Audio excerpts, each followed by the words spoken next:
Want to welcome you guys back to another episode of Pistons Talk Podcast presented by FanDuel. I'm joined by a very special guest. He's the host of the Locked On Pistons podcast, Ku Khahil. If you don't know Ku, you're living under a damn rock. I mean, you're everywhere, man. Awesome. Doing daily podcast, doing God's work. Don't know how you do a daily podcast every day. It's insane. But how you doing, man? It's a grind, but we get through it. I appreciate you having me on. Yeah, I mean, I think I talked about a John Collins quote for 14 minutes yesterday. Trust me, I get it. It's honestly crazy. This week has been actually kind of fun. There's been schedule releasing. I don't know why it's a 3-day thing, but it is. I wish you would just drop the whole schedule at once, but kind of wanted to get into that with you. What are just kind of like your, overall thoughts with the schedule? If you were able to take a look at it so far. Yeah, I've talked about it a little bit. I think they opened up with the first 4-game gauntlet, which I've already said that if they go 4-0, I'm going to be talking crazy. But it would be crazy if they did go 4-0. It's a lot of tough games there against teams that people probably outside Detroit think maybe have left them in the Eastern Conference. So, be able to start off and see where you stand with them, be able to beat them, that would be really cool. And I think that would really kind of set the tone. Obviously, it's only a 4-game sample, first 4 games of the year, to where I don't know if that really changes anything throughout the year. We know teams change by the start of the year to the end of the year, but I think it's pretty cool that they, or it's at least going to be fun, I should say, to see how they look against those teams. I looked at how long their Western road trip was. They don't have one longer than 4 games, which I think is pretty good. I think a few years ago they had a 6-game one, and it was just hell. So 4 games, I know it's coming this year, and it's not 5-6 games. It's only a 4 game. So I thought that was nice. I'm happy to see they got a decent amount of national TV games. They played 19 games national TV. I think they ranked 12th in the amount of national TV games. So that's always cool. Outside of that, nothing really. Outside of that, I thought rival week, I'm actually shocked they picked the Cavs. I thought there was a few better teams they could have went with than the Cavs. But yeah, those are my overall takeaways. Nothing too deep, but those are the quick things I noticed when I went through it. Yeah, the first 4 games are absolutely crazy for people that haven't had a chance to look at the schedule. So they open up with Boston at 3:00, which is criminal, especially on a Tuesday, at Miami, at Philly, at New York. I mean, that is just brutal as it gets to start the season. But if I remember correctly, last season was pretty brutal too as well. Yeah, and they ended up 8-2 after the first 10 games. Yeah, I mean, I'm with you. If they start the season 4-0, I might be talking crazy too. Because if you beat Boston, you beat Giannis, you beat Joel Embiid and Jalen Brown, and you beat the defending champs, I think a lot of Pistons fans will be feeling themselves. But like you said, 19 nationally televised games. I believe they have 15 back-to-backs after Yes. I kind of discounted. They had 14 last year, so one more back-to-back this year. That's only accounting 80 games. Obviously, there's still the NBA Cup, which I don't know about you, but I'm just not a fan of it. I don't. I don't feel, I kind of just indifferent about it. Okay, cool, more basketball. I could do with, I could do without it. I don't really have a strong opinion on it. It's just there. The only thing I've looked forward to the past 2 years is they've been eliminated, and then I get a week off, and I'm Yeah. I'm cool with it. The West Coast trips, I'm happy that there's only a 4 games, because those West Coast trip podcasts when you're recording at 3 a.m. are just It's brutal. horrible. You got to wake up from work at 6 a.m. You're like, oh my God, why am I doing this? Why am I doing this? This is just straight up torture. But I mean, schedule, just kind of looking back at it, I honestly think if you can get out of the first 10 games around 7-3, 8-2, you'd probably take it. But I'm still expecting this team to be pretty competitive for the most part. I don't know about you. No, I don't want to get too deep into it because it might be my hot take later. Honestly, Okay. The hot take could be depending on what you think about the team. It might be a cold take. It could be if depending on where you're at. But yes, I agree. I think they will be competitive. Okay, well, we're going to get into our second segment, and Cade Cunningham did an interview with USA Today, and we are going to be playing the video. It's about a minute or so, so let me put it on the screen for you guys to listen to. So big credit to USA Today for letting us use this today. There was a recent report that you at least did your part to try to recruit some help. How long did it take for you to get comfortable in that role as someone who might have to pick up the phone? It's not just about hoops, but you might have to pick up the phone and have some of those combos. Yeah, I mean it's natural. We're talking basketball, to other basketball players or whatever it is.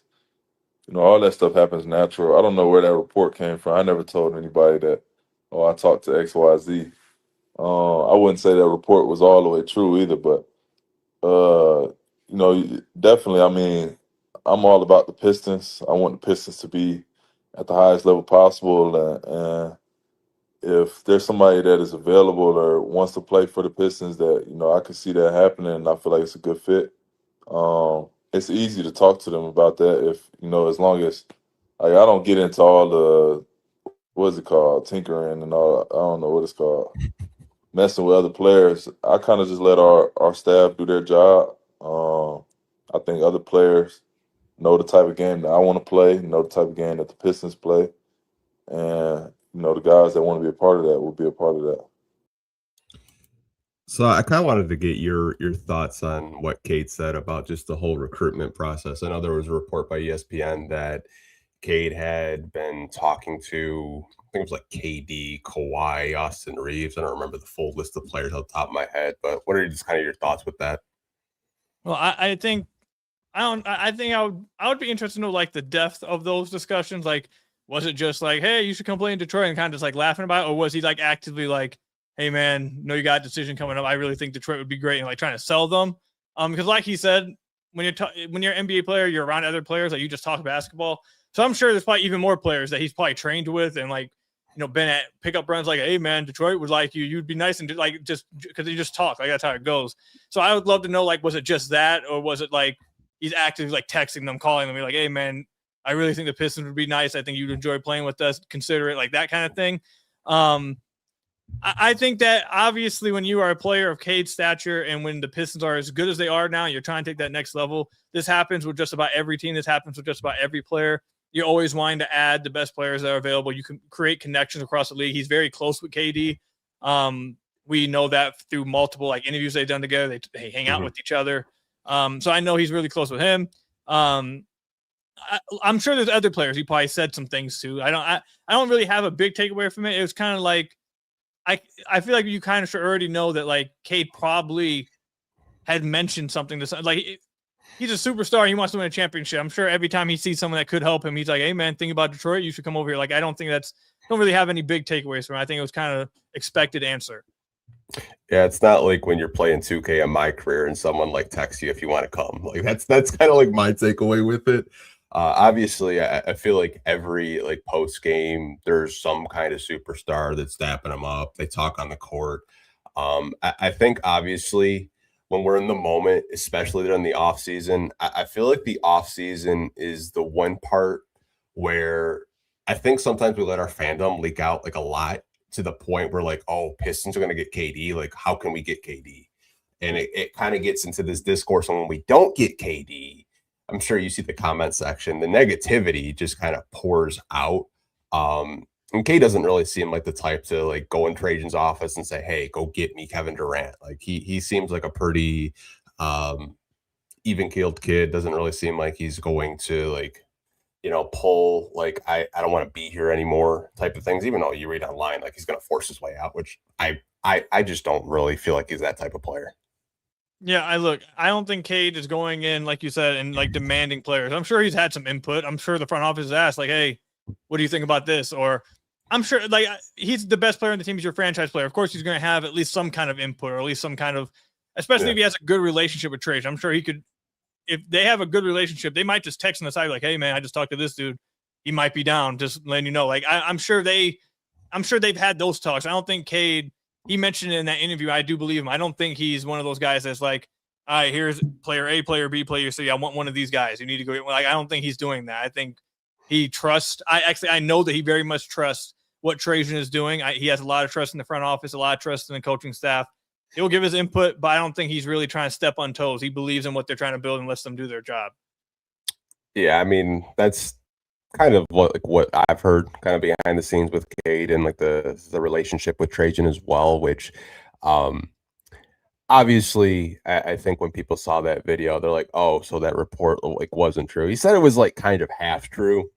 like I've had conversations with players, but I'm not like actively like getting on the phone or FaceTiming them or like going on like Instagram Live or like, hey, come to Detroit type of thing, or he's like not pulling a Michael Porter Jr. trying to get Peyton Watson to Brooklyn type of thing, like stuff like that. But like overall, it's off season, you guys. I'm just trying to find topics to do the podcast, but I did want to talk about it for a couple of minutes.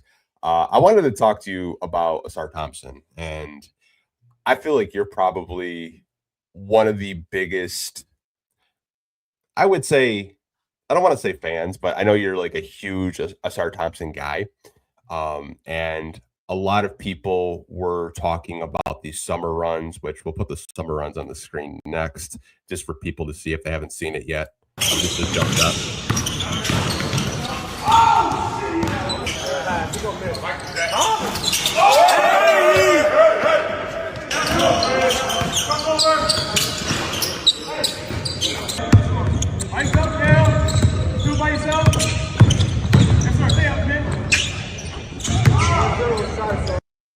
I guess when you see that, like, how hyped do you get just like kind of watching Ausar take those mid-range, be aggressive, and kind of stuff like that? Well, look, every summer we get these little summer workout, summer pickup videos. Like it became like a troll for a long time, like the Hoodie Mellow videos, the Ben Simmons a shooter now thing. Like we know, like every summer you get something, and a lot of times, for the most part, like it's hard to read into any of them. Like it's hard to like really, you probably shouldn't take anything away from a lot of them. Like we've seen that over the years. But obviously, when you see that, it's hard not to get excited. Like I said it on the podcast that I know I shouldn't be getting excited over this. I know I shouldn't be looking at this and being like, oh, here it comes. And like, I need to actually see it play. I know that's the responsible thing to do, but I'm not a party pooper. I'm not, I am fun at parties. So I am going to be excited. Like I am going to like be really, really hype over what we saw. Look, I've mentioned in my podcast many of times that the Pistons had a process with Ausar that they are going to, I tweeted out his rookie jump shot compared to where his jump shot looked, the very last jumper he took of the playoffs. It was the last one I think it was from the left corner, the last one he had. And I compared like just to show everybody like what it looked like versus 4 or 3 years ago. And it looks completely different. And it's because their plan with Ausar, Fred Vinson, was they were going to completely break down his jump shot. There was not like, oh, we're just tweaking this, we're just going to tweak that. They wanted to completely break it down and then build him back up to give him the best chance of being a shooter. And last year they were still in the process of building it. That's why you saw his free throw routine change. Like I think I counted 6 times on the podcast. Like it changed multiple different ways, different times. Beginning of the year, there wasn't much arc. Like around December, all of a sudden you started to notice him trying to get more arc on. It was changing throughout the year because they were still trying to build it up behind the scenes. And it's why he didn't really have the freedom that, let's say, Ron did, even though Ron didn't have a lot of success with threes. He still got to just jack them up. They didn't really want that with Ausar. They wanted him to kind of limit the volume. They didn't really want that being something done because he wasn't at a spot where he was comfortable with the jump shot. They were comfortable with the jump shot, and they were still developing it. And from my understanding, I've been saying this, my understanding is they felt like it was going to get to a point at the beginning of this offseason where both sides felt very confident. He was very comfortable with it. It was no longer just stiff, kind of like thinking through it. It was just natural. And they felt like this offseason would be, okay, now we've got to where we want. We've worked it all the way back up. It's taken 2 years. Now we're pushing it. We want you to start shooting. I think he's going to take 3 attempts from 3 this upcoming year. I think you are going to see him be more aggressive as a mid-range shooter because he's just at a point where him and the shooting team, or I guess the shooting development team, are just at a point where they are now confident in where they've gotten the shot to. And now it's just about repping it out. I know a lot of people think that, just shoot 1,000 shots a day, like shoot 5,000 shots a day. But it doesn't really matter if you're shooting 5,000 shots a day with a terrible form, like it's going to be like you're not really doing anything. You're just wasting your time shooting shots. You got to correct that. So they went with the route of build it up. Let's get a better form. Let's get better habits with your jump shot. Let's build all that up. Okay, now we got there. Now we're going to rep it out. Now we want you to rep it out as much as possible. We think we can get you there. So doesn't mean he's going to be successful. We'll see. I'm hoping it is. I think they have confidence he'll be successful. He has a lot of confidence he'll be successful. I'm excited to see it. Doesn't mean it'll happen, though. The jump shot does look nice, at least the midi. Like the midi, I know people have said over the years they've liked how his midi has looked, even like during the regular season. I think that the jumper we were seeing in those pickup runs look way more fluid. He looks way more confident, just like comfortable. It's not as stiff. It doesn't look like he's jumping as high as possible. Like every time on his pass, like during the regular season, it seems like he's jumping as high as possible on his mid-range. These ones, he's kind of just like, it just looks comfortable for him. It doesn't look like he's thinking through the shots. So obviously I'm reading a little bit too much into it. Overall point is he's going to shoot them a little bit this year. I'm hoping it goes well. This was the part of their plan. They think they've gotten to the point where he can shoot some. We'll see how it goes. I'm excited for it. We'll see how it goes. To your point, it looks way more fluid in the pickup runs, because I was watching a game recently where he hit like this. He would have these like every maybe like 10 games where it'd be like a turnaround fade. And to your point, it seemed like he was trying to jump like 10 feet in the air just to get the separation. But I'm not gonna lie, like when I saw like the little teaser from shout out to Marvel Shoots who did this, I was like, that looks really nice. I should not be getting this hype for a jump shot. But I saw the aggressiveness on Cam Boozer, who poor Cam Boozer, he just got just taken apart, whether it was Cade or Ausar or even Taurean Prince for that matter. Taurean Prince has been like in a lot of like pickup runs with a lot of Pistons, but kind of circling back to Ausar, I'd like to see that mid-range jump shot a couple times a game. I'm not saying like have him shoot 10 of them a game, but just kind of ease him into it. I talked with Bryce last week about this. I really hope they use him in more dribble handoff situations. Like, I think he's a gifted enough passer. I don't know, maybe like a Draymond Green role. I don't know if that's something that you agree with as well. No, it is. The thing is with Ausar, and I know a lot of people in the front office agree that it's why, at least for me, it is frustrating to talk about him offensively sometimes, because I'm going to compare him to another guy in the past years with the Pistons that was just terrible offensively. It's like, oh, he just needs to improve offensively. Comparing him to Killian Hayes, where Killian Hayes really just struggled with multiple, like, he didn't really have an offensive base to build off of outside his playmaking. He didn't have a great handle. He couldn't get to the paint. He didn't have elite athleticism to really create separation. He couldn't shoot. So it was like nothing to really build off of. It really was just a lot of hope that something would come together. Whereas with Ausar has 0.1 percentile athleticism. He's able to get to the paint consistently. He's able to always really touch paint. He's a very nice passer, off the ball and on the ball playmaker. He's a very smart and connective player, so he can play a multitude of different ways. He can't shoot. That's that he has to improve as a shooter, but he's not one of these players that he does need to improve offensively, obviously, but he's not one of these players where you're starting at ground zero on offense. He has multiple different skills offensively that he does leverage, and he's a very smart player in how to leverage those. And one of the best ways to leverage them, and you started to see it, it's probably my favorite play of the entire season.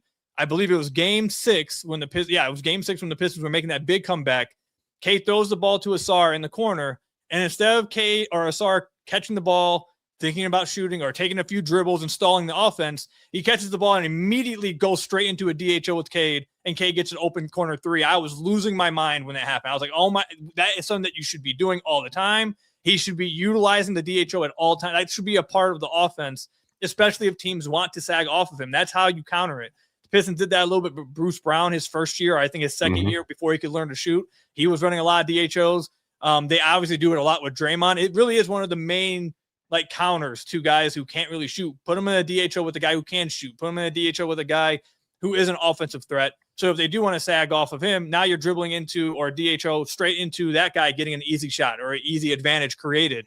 Now there was another one against Orlando on the right wing when they started to get going into this. Ran a DHO with him and Cade.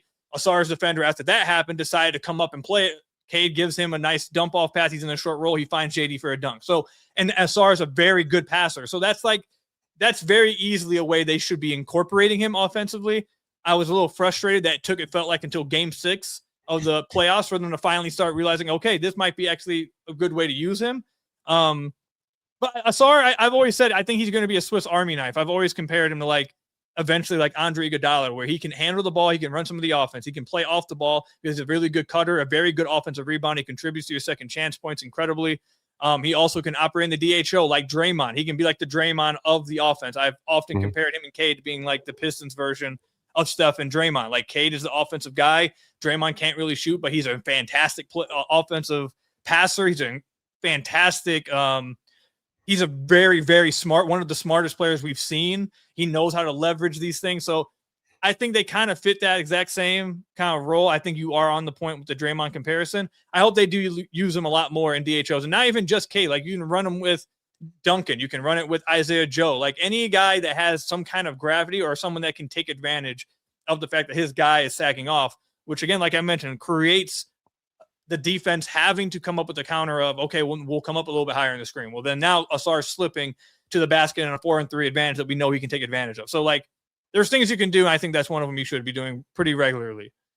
Not to mention, like, I know a lot of Pistons fans, they're so fixated on the secondary ball handler, which I was just like, I'd rather see Ausar get those reps. I don't know about you, but I really liked the point Ausar experiment this past season. I felt like when he had the ball in his hands and he was able to play make and distribute, it kind of opened up more things, not only for him, but his teammates around him. I mean, I've been a big proponent of it for a while. I've really wanted them to see it. I've said on my podcast many of times, the front office wants to see it. They wanted to see it more last year. I oftentimes bring up the first 10 games of last year where he was really on ball a ton. He was averaging, I think, like 14, 6.5, and 4. The offense was thriving with him on the floor, the best it has been. He himself wasn't uber efficient, but him just being aggressive, getting to the basket, scoring more, was creating potential offensive rebound opportunities. He was getting to the free throw line a lot more. His free throw rate was like the highest it had been throughout his career. And really, if he was just hitting more free throws, the free throw percentage was really what was weighing down his overall efficiency. But those first 10 games were great. Then he got hurt. Danis has his run. Karras comes back from injury. Jaden Ivey comes back from injury. And Ausar comes back from injury. All these guys are back, and now it's like, okay, we got to figure out how to play all of them, and that kind of went out the window. I know that the front office wanted to see that more this past year. They want to see it this upcoming year because they want to get an answer. Is it something he can do? Is it not? Is it something we can rely on, or is it not? And eventually you do need to get that answer. If it's a yes, then you know what you can do otherwise with team building. If it's no, then you know you need to go get another one. So they want to find that out this year. I am a believer in it. I said it pre-draft with him. I remember talking about how if you don't believe that he can eventually be a secondary ball handler or be someone who can run the offense or at least be like a second side guy, if you don't believe that's what he can do, which he did a lot of at OTE, if you don't believe that, you shouldn't draft him number 5. Like, I would not draft him 5 if you don't believe he can do that. I did. I said they should have drafted him at 5. So I believe he can. And going back to the playoffs, you saw it even more like in the playoffs, especially after game 6. Obviously, there was that highlight when he brought it up against Jalen Suggs, him with the spin move and then finished at the basket. There was another one when he went behind the back at the top of the key against Jalen Suggs, got to the basket and finished on that one. In the Cleveland series, you started to see them try to have him bring the ball up and be the guy kind of initiate so K could come off ball actions. Like, that should have been something they were doing a long time. It forces the defense to guard him in a different way. And it also allows K to get easier looks off the ball to where he's not just having to stay at the top of the key, survey a defense that's kind of set for him. It gets him in different situations. So I think I think we're obviously now going to see a lot more of it because they have to. I think it's going to go well. But the good thing is that either way, like, if it goes well, like I said, you have your answer and you feel good going into the second half of the season. If it doesn't, that's why you got all these like tradable contracts. That's why you still have all your picks. That's why you still have all this long-term salary flexibility. So if like January 20th comes around and it's like, all right, well, this hasn't gone very well. It's not going well. We wanted to see it. Sadly, it didn't. We have time now to go make a trade for another ball handler. There's one available every single season at the deadline. They can then attack it then. So we'll get an answer by then. I don't think the Pistons will just sit on their hands if it doesn't go well. Yeah, I'm hopeful we see a little bit more of it because I feel like when he's such a dynamic player. Like, I know a lot of people just focus on the jump shot, but I mean, he gets even more of a tighter handle. I feel like he could just get to the free throw line. He can get to the basket. He's just so damn athletic. I feel like the most encouraging highlight of that pickup run was him going to the basket and dunking on Cam. Like, that would change. Like, if you look at him and Amen, the big reason for the difference in their efficiency at the rim is that Amen just dunks the ball way more at the rim. Like, they're not too much different when it comes to this layup field goal percentage. Amen's still a little bit better. He's just an overall better finisher. But the reason why he has such a better finish rate finishing percentage than Ausar is because he just dunks it way, way more. He also draws way more free throws because he's constantly trying to dunk on people. He's getting fouled. Like, if Ausar just, instead of trying to do finesse layups and utilize it, there's multiple times when his head's above the rim and instead of just dunking the ball, he's doing some kind of like jelly layup or he's trying to go reverse or a double clutch. Like, just dunk the ball and like your finishing numbers will go up and you'll draw more free throws. I'm sure that like him being afraid, maybe I don't want to say afraid. maybe he doesn't want to go to the free throw line because he's not the strongest free throw shooter. So maybe that's why he hasn't been as aggressive doing it. But if he feels more comfortable in his jump shot and he feels comfortable going to the free throw line, I'm hoping that part of the pickup run is what really translates. That would honestly, even if the shot doesn't translate 3-point wise, like that would be, I think, maybe just as big as an improvement if Ausar's driving to the basket, drawing free throws, and just finishing better. Because that's another area he does have to improve on. Yeah, I mean, just go up strong. I mean, you're more athletic than probably like 99.9% of the people in the NBA. Like, just go up strong and aggressive. Like the free throws, that's the one nitpick thing that I was kind of frustrated with this past season of not being the greatest free throw shooter. I mean, I'm not saying you need to make 80%. If you can give me like 65 to 68, I can live with it. Yeah, I mean, I was really shocked to see him shoot as bad as he did, because he started off his career obviously not shooting that well from the free throw line. But then his second year, I was talking about like going into this past season, the last like 30 games of the year they played the Knicks, the last 30 games of that season, I think he shot 72%. And I was like, okay, well, he's trending in the right direction. We have a larger sample of him shooting well from the free throw line. He should be able to at least stay around there, 70%. Like I thought he was trending in the right way. And then it just really crashed back down this year. And again, it got to a point where I was literally watching his free throw routine almost every game just to see. And I started to notice that he started changing it a lot more, especially after like November. He started to change it. So again, I think that he's a better free throw shooter than that. That definitely is. You can't shoot that bad at the free throw line because it's going to impact not just, obviously you not being able to hit free throws. It's going to impact how confident you are going into the basket and how confident you are like accepting contact. So he cannot shoot that bad at the free throw line. He has to get better. I am hopeful that he will, because of the idea of now they've kind of settled on what his form, like they've settled in on a shot and he's more comfortable with that instead of just like changing, because changing stuff over and over throughout the season is not good either. Like you're not getting consistent with anything. So I'm hopeful it's better. After him shooting 70% in the last 30 games and then going into this year shooting, I think like the first 20 games he was at like 51%. Like it was bad. I was like, dude, you're not this bad of a free throw shooter. This can't keep happening. Like there's no way. That's just untenable. You cannot have that. So honestly, like the free throw shooting is definitely like maybe even, that's the thing. Like people focus on the 3-point shot. There's probably like 2 or 3 other things that like I'll take over that. Like if he like, I'd rather him improve 2 or 3 other areas before we even get to the 3-point shooting. And the free throw shooting is one of them he has to get to. Yeah, I mean, I feel like so many people just like are fixated on 3-point shooting, and I get it when the game is just so perimeter oriented, but he can impact the game offensively, and I think in different ways. There was a Jalen Duren run that I do kind of want to put on the screen as well. Now, this was a couple of drives and then a crap load of 3-pointers, so I'll put it on the screen so people could see it. But he actually did change trainers too, which I was kind of surprised to see. Changed to Damian Lillard's trainer, Phil Beckner. He used to work out with the Guard Whisperer, which was like Evan Mobley's trainer. So I don't really know if he just wanted to work on something different with this trainer. But when you kind of look at this, like I tweeted it, like I just don't see JB letting Duren shoot that many threes in a game. What about you? So this is the thing about, I think I feel like every fan base and every community goes through like this conversation with the big who's trying to shoot threes. And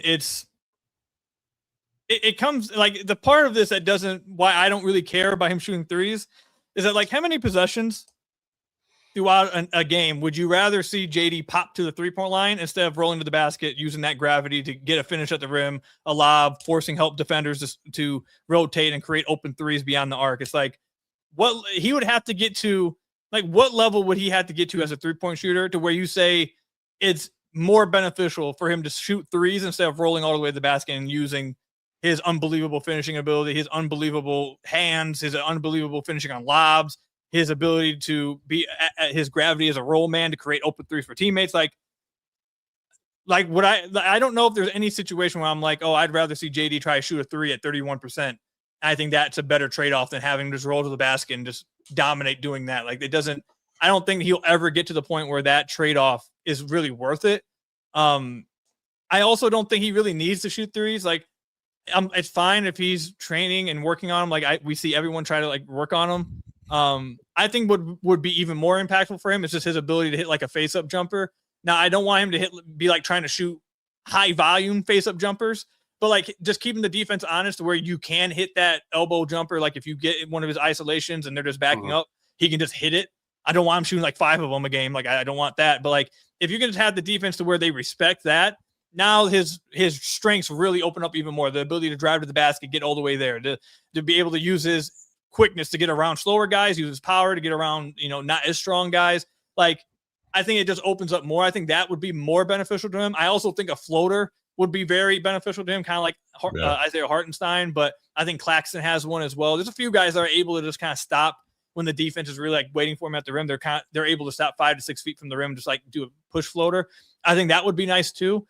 It's the same kind of thing, not to the same extent, but like the same kind of talk we just had with Ausar. Like there's like multiple other things that like I would rather see JD improve on before we start talking about should he be shooting threes. Like his handle, like we saw a few in there. I'd like to see his handle get tight because that was one of the main reasons why I think his offense disappeared in the playoffs. He started getting his pocket picked because he kept going to the same move, his crossover. And once that got taken away, he didn't really have another counter. I think that kind of shook him a little bit and he didn't know where to really go to next. And I think that really put a lot of pressure on him and he didn't know the answers to. I think him getting more of a tight handle and having more moves to his handle would give him more of the answer to the test to where he can feel confident and not feeling like, oh my God, they've taken this away. Now what do? I don't really know what to go to here. And he starts forcing things. So handle, the push shot, mid-range, like I think all of that's more important than him shooting threes. Yeah, I don't really have a problem with him like practicing shooting. The way JB likes the bigs, like they're in the paint. Like Isaiah Stewart shot 38% during the Monty year, which I thought was a bright spot of that season. But Stu barely shot threes, and he's a much better shooter than Jalen Duren currently is, and you didn't really get to see that. You saw it a little bit towards the end of the season, even in the playoffs a little bit. But JB likes his bigs to play in the painted area, which is just kind of like a philosophy as a coach. I get it. But I'd be more interested if, like, to your point, like if the defense is sagging off of him a little bit, hit those mid-range jump shots. I feel like the one game where he really displayed this past season of his shooting was very early on against I want to say it was the Indiana Pacers, and he was going up against Jay Huff, and you saw the mid-range, you saw the flashes there. I'd be more interested of just like, a good 12 to 15 foot jump shot or, focusing more on a go-to move in the post, because we saw it in the Orlando series. Once they packed the paint and it took away his handle, like there was a lot of turnovers. He was very frustrated, didn't really know what to do, and they kept force feeding him, and the same result kept happening. Yeah, I think for me, again, he would have to get to such a level as a 3-point shooter for it to be worth the trade-off of him rolling to the basket and just creating opportunities there. Like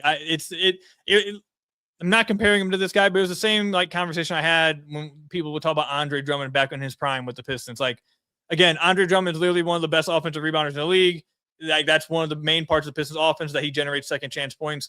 Why would you want him spotting up instead of at the rim trying to get offensive rebounds? Like, is he going to shoot 40%? Like, if he's going to do that, then sure. But if he's going to shoot 32% from 3, it's not worth it for him to waste those possessions doing that. And instead of doing what he's great at. Same kind of thing with Duren. Duren's one of, if not the best lob threat in the NBA. He was one of the best, if not the best, second chance put back offensive rebound guys in this league. He's one of the best finishers at his position. He has incredible strength. He has incredible hops. That's where he feasts. That's what makes him dominant. Like, why would I want him going away from what makes him dominant if he's not actually good at it? Like, he would have to reach a level as a 3-point shooter that I just don't think he's able to reach. But if he were to, that would be dope. Obviously, that would open up the floor and be crazy. But he hasn't. I think I saw someone say he's taken like a total of 9 threes his entire basketball career, going back to high school or something. If this is a guy who just hasn't shot. Like, those guys usually you don't all of a sudden see them start shooting high 40s or high 30s from 3. Yeah, he would have to have like a Brooke Lopez transformation of just being able to pick and pop.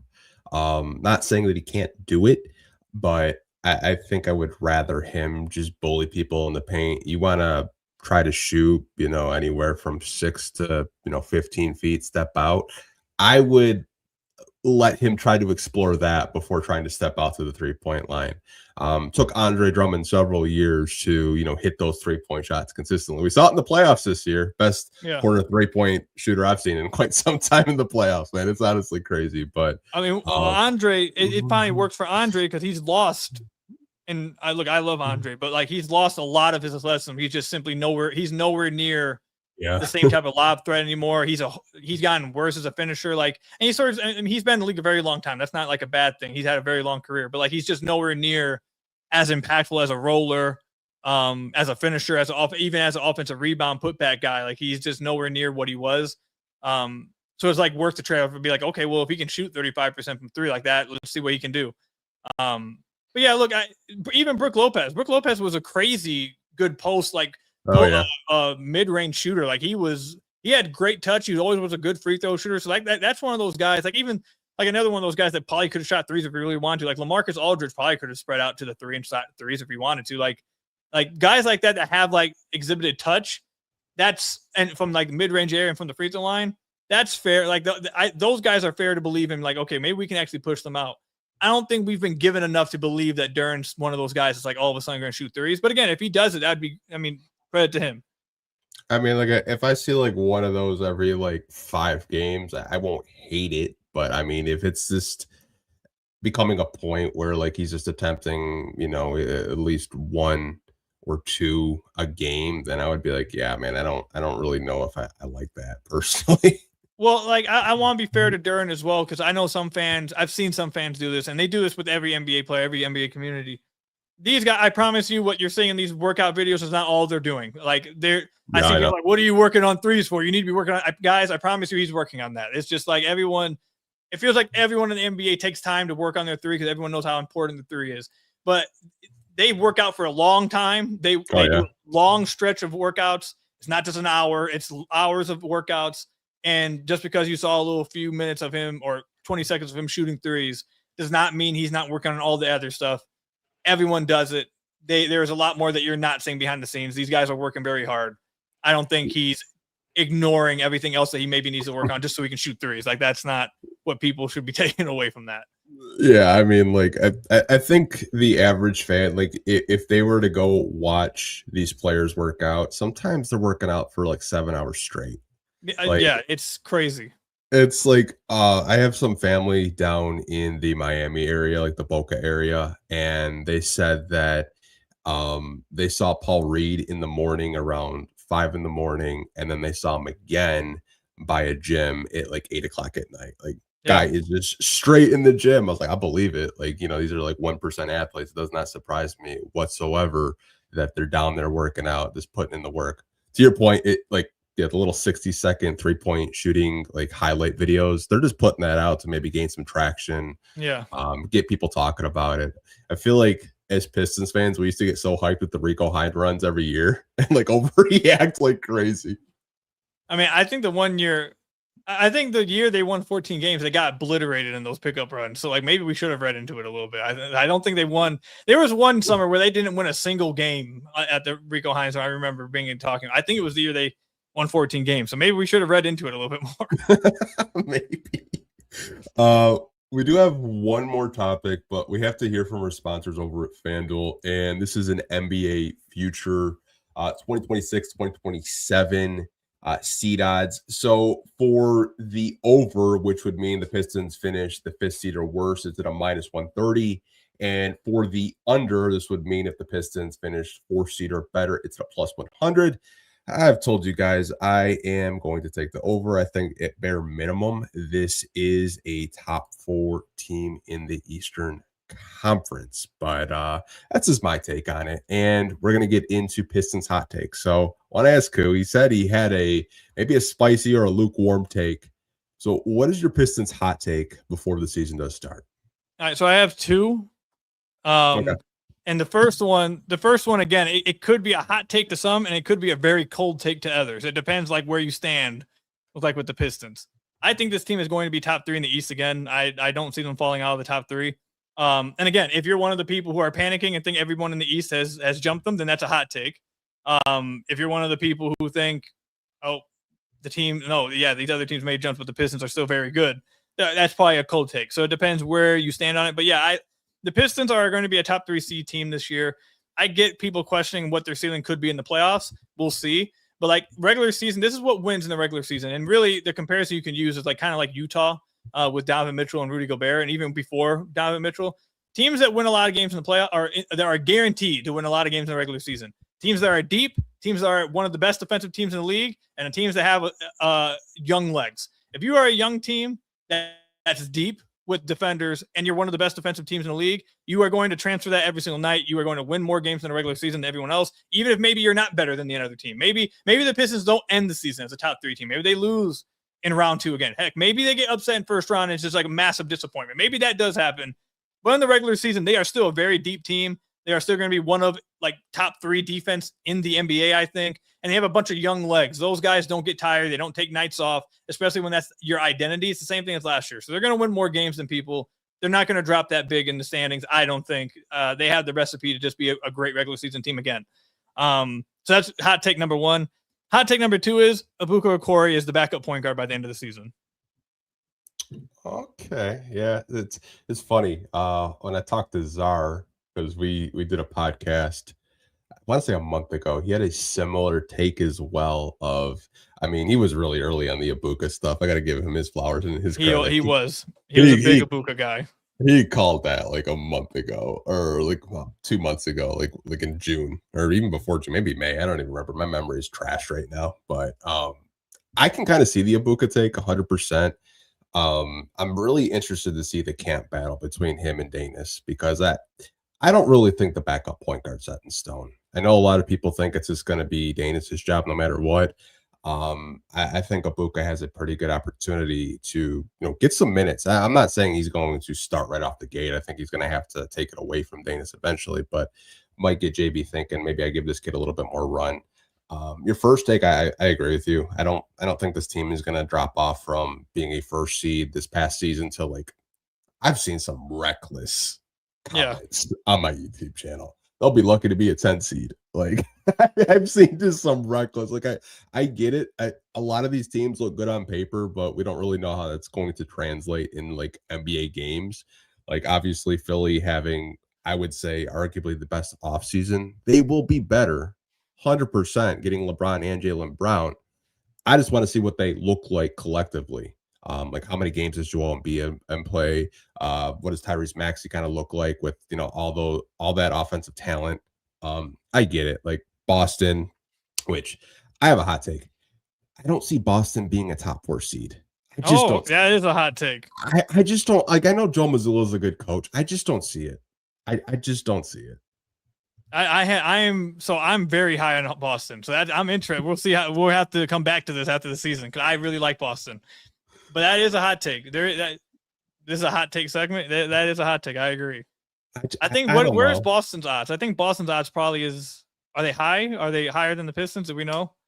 I can look it up. I know they were, I think, above the Pistons in every type of NBA future bet, especially like to win the Eastern Conference. Last time I looked, they were ranked above them. The odds last time I looked, the Pistons are lower in like to win the East. But when you look at the standings in the East, they're much higher in the East. So, like, I think the odds makers agree that this is a team that's going to win a lot of regular season games, still be very good, and they just question how far can they get into playoffs like this.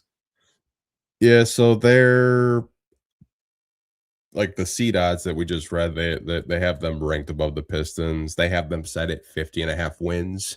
They have the Pistons set at 48.5 wins right now. So I'd take the Pistons over on that. Yeah, they were. Oh, now you can't because FanDuel locked it. Figures. I probably should have taken it. I should have taken it when I saw them go from like 51.5 to 48, and they locked it. And you can't do it now. I was going to say, didn't the Pistons open at 50.5? Yeah, then they dropped down to 48 like last week. So I don't know what happened. Oh, maybe it was the LeBron signing or whatever it may be. But I mean.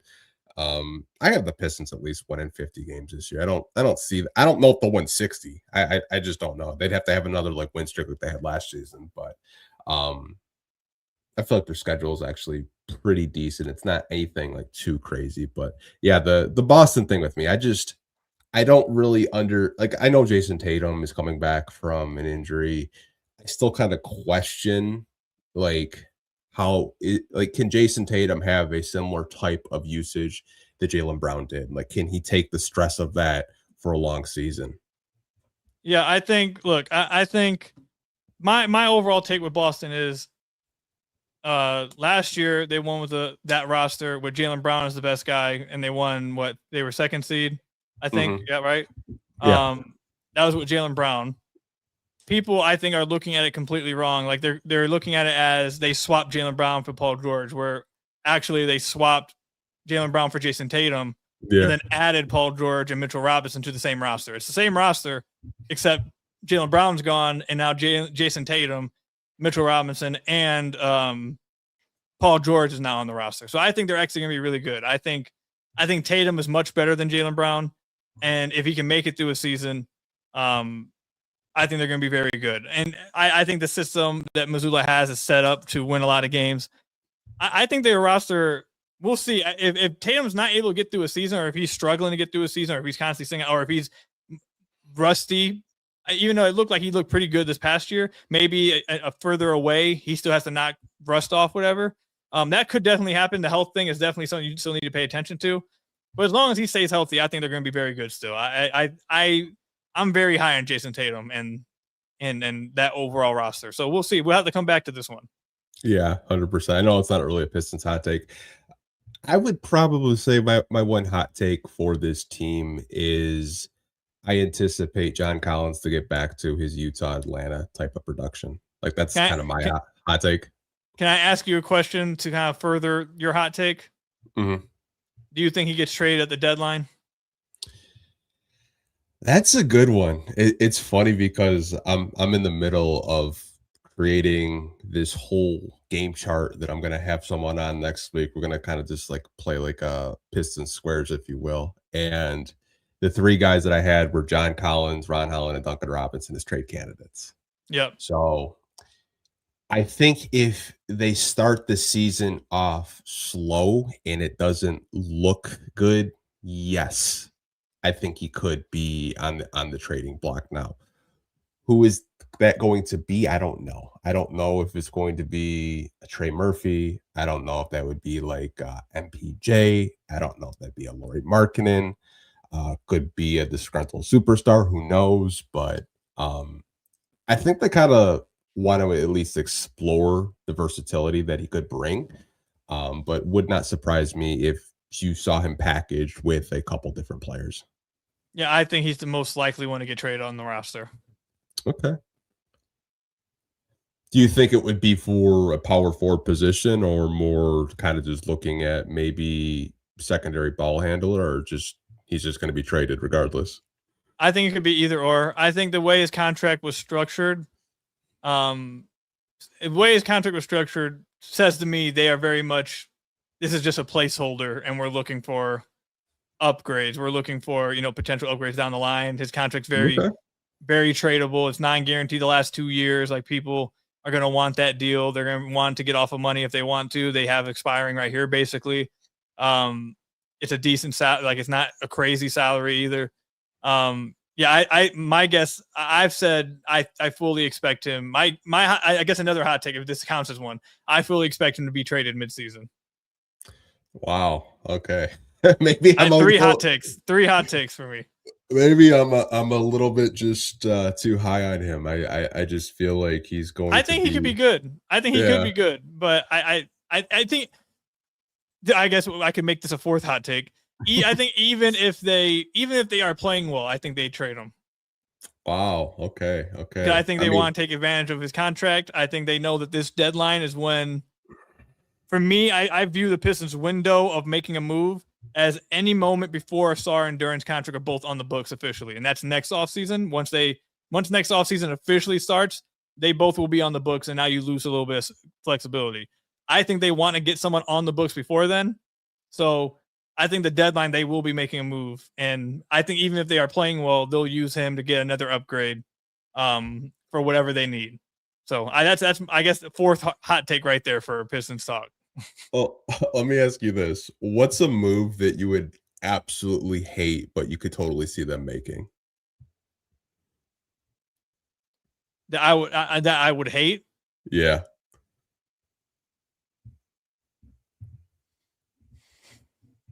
If they overpaid, if they overreacted to the need of a secondary scorer to where they went out and like gave up assets for Zach LaVine, or if they went out and gave up assets for a guy like that, a guy who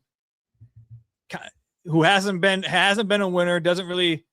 There's been a lot like he doesn't contribute much in really any other area defensively, playmaking wise. That they're just like a scorer, and they feel the need that we have to address scoring. So let's give up all these assets for an older, aging guy that can shoot and score. I think that one I would really hate. Now he's expiring, so like if they got him for an expiring and like they didn't give up much, they would be one of those ones where it's like, okay, like I wouldn't like it. That's not one I would do, but I would sit back and be like, I guess I get it. Yeah, I have another player. I don't know if Trajan would do this. It is a New Orleans Pelican. It's not Trey Murphy though. It's Zion. Yeah, it's Zion. I mean, how would they even? I could. They would have to give up Ron, probably. I think. Yeah, which I've heard that they're pretty high on Ron, but I mean that's the one player where I'm just like, I could totally see them like trying to buy low on Zion, but knowing that front office, they probably want 5 first-round picks. Yeah.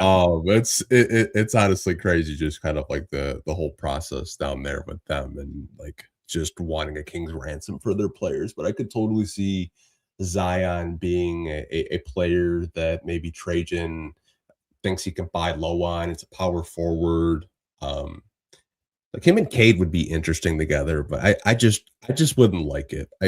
I could understand why they would want to take kind of like a swing or a gamble, but I think the gamble would be a little bit too risky for me. I think you would not be able to put Zion on this team unless you traded Duren. Like you could play Zion and Ausar together with like a stretch 5, and that would work fine. They've done that before in Zion's career, like basically with Herb Jones.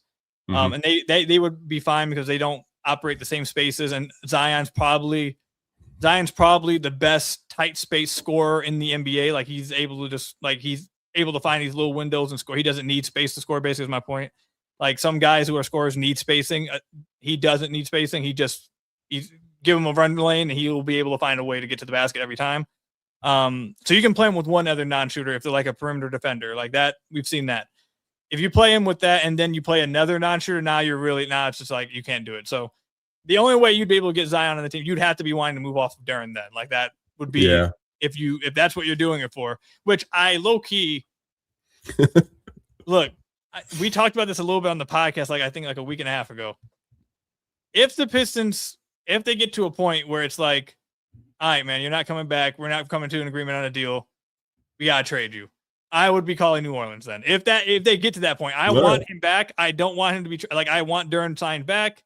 I think that's the best idea. But if it got to the point where they're just like, we're not coming to an agreement. We got to get rid of you. It's best for both sides. Let's start looking at trades.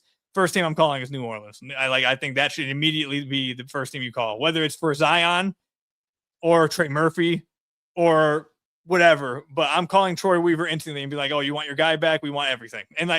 And Troy loves his centers and he loves Duren enough to where maybe you could get a scam. That is the first team I am calling if that got to that point. You'd have to get Troy when Joe Dumars is out of the office. I think you could probably pull it off that day. Well, who knows how often? Does anyone really know who's the one in the office at all times? Like, do we know anything that's going on with New Orleans? Like, who's? I don't even know, man. But it's funny because like I have some buddies that host a New Orleans Pelican podcast, and I was just listening to theirs before we recorded today, and they're saying like you can't play Zion and Derek Queen together; they don't fit. Like they were horrible last year. Yeah, but like the only reason why I would hate it was just spacing. Like if you did trade Duren, then you would have to. It's like, what's the next move to get a center though? Right? Like you'd have to like I'm assuming you'd like try to get Miles Turner. I would say like that would be the instant thought in my head is that then you go and get Miles Turner and try to just space it. But then you really that whole idea of becoming like this. Being this team that dominates possession battle, dominates rebounds, dominates second chance points, like that completely goes out the window because both Zion and Miles are not good rebounders.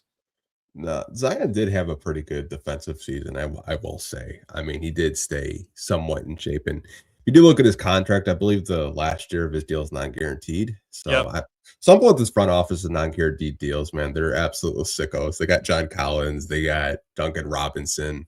I went down a stupid rabbit hole. They have so many former Atlanta Hawks players. They have Kevin For the Herter. Pistons? Oh, yeah. Yeah, it's Torian Prince and now John Collins. I was just They had Schroeder last year. Man, it's Or I guess 2 years ago now would be. Yeah, I mean, he's probably gonna get traded. He's been traded like 13 times. He's gonna break Ishmish's record, I swear. Yeah. No, yeah, he's on his way. But I do appreciate you coming on the podcast. I know you do a hell of a lot of work. You got Locked On Pistons, you got the Squad Show, which I always love listening to Lindsey Hunter. He's just absolutely An hilarious. absolute troll, dude. Just a troll, man. I think the last episode I watched, he couldn't figure out how to work his phone or something. The one with that. Natalie? Yeah. Yeah. But I want to give you the floor to plug and promote where people can find your work, the Substack, the podcast, all that good stuff.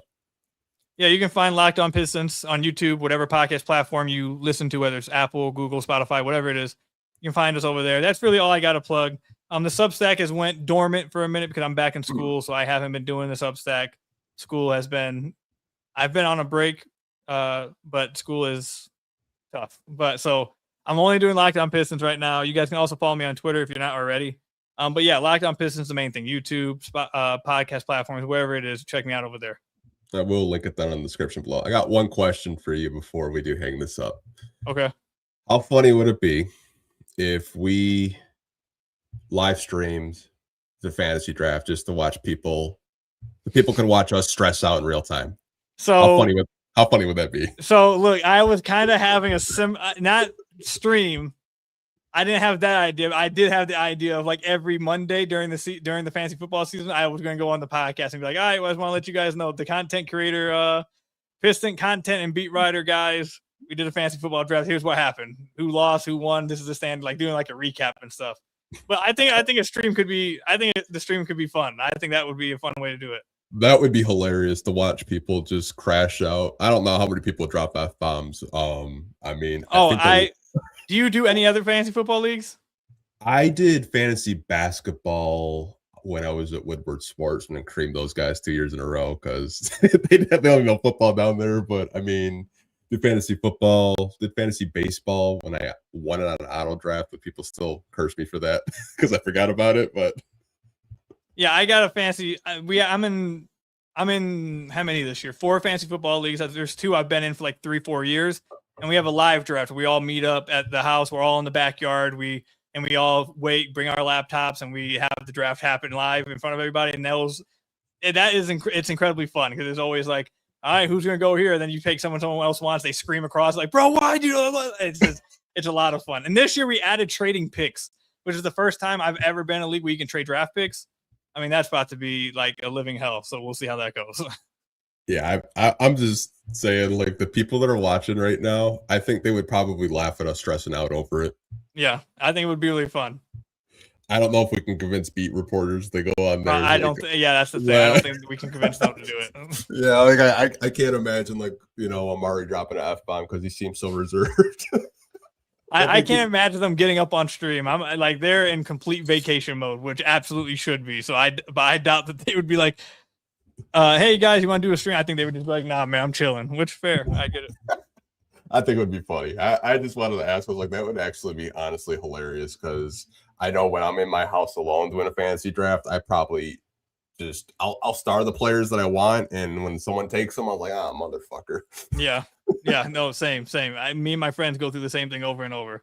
And the crazy thing is that since we're all Lions fans, a lot of us have like that sleeper on the Lions that we really want, and someone always overdrafts them, and then we all get pissed. One of my buddies drafted, I think he drafted like Jared Goff with his first pick. I was like, dude. Oh yeah, see, those guys get banned from the league. Like, what do you like? And he still won the league. That's what pissed me off. Oh well, see, yeah, that kind of stuff is why. No, absolutely not. Well, I appreciate you. We'll definitely have to kind of I'll also recap if I get my ass kicked during fantasy and just kind of let the people know, which I'll probably will. I have not played fantasy football probably about 4 years, but I'm going to have to get back into it. I've already started my studying. Me and my friends are tryhards with fantasy football. Like I have these accounts that I follow. I watch these videos and like I try hard. That's probably the bad thing about me. I literally try hard every hobby I have. Nothing can just be for fun. Like video games, I have to play ranked, have to play competitive. Like it's just, I'm too much of a competitive person, I guess. Yeah, you're the type of person that I mute my headset on because like you're like playing like, oh yeah, take that. Like I just killed you. Like you suck. No, yeah, it gets in the Overwatch lobby.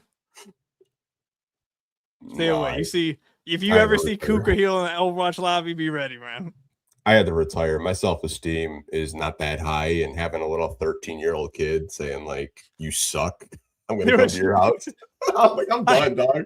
I can't be. I need to be. I'm too old to be going at, bro. There was a game the other day. Like I'm playing with someone who's 0-8 just in a random game, and me and my friends go into game chat like, bro, what's going on?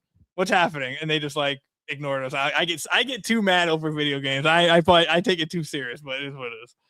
Yeah, I mean, I was playing 2K with a buddy of mine, and like we're in this lobby. He purposely was just missing shots, and these guys are just like talking mad shit. And he texts me, he's like, "I'm about to try," and we just kicked their ass. We went like on an ATO run. Why was he missing shots on purpose to begin with? He just said, he's like, "We're gonna troll him." I was like, "What do you mean?" He's like, "I'm just gonna miss like 10 shots in a row. This pass been a ball." I'm like, "Okay," and then he just made like 18 straight points. I'm like, bro, like, why do you do that? Like every time, you just stress me out to the point where we got like blocked for like a week just for like trolling people. I was like, dude, I'm not. Oh, they were pouring you for griefing and stuff. Yeah, no. Yeah, I was like, no, I'm not doing that. I'm not doing that. Like, tough. I'm done with 2K. Tough news. But yeah, off-season content is dry, you guys. I have no idea what we're gonna do. I think I'm gonna finish that game, making like a huge graphic called Pistons Squares. I do it every year. Had Pistons Jack on last year. That poor kid. I put him through it. Probably the most negative you'll ever hear him. Like I actually made him be negative. It was actually kind of fun. That's hard to do. Jack is a very positive person. And I told him, I said, who's gonna be the worst starter on the team? He's like, what? Shout out to Jack, man. He was sweating through it. It took him 3 minutes to answer.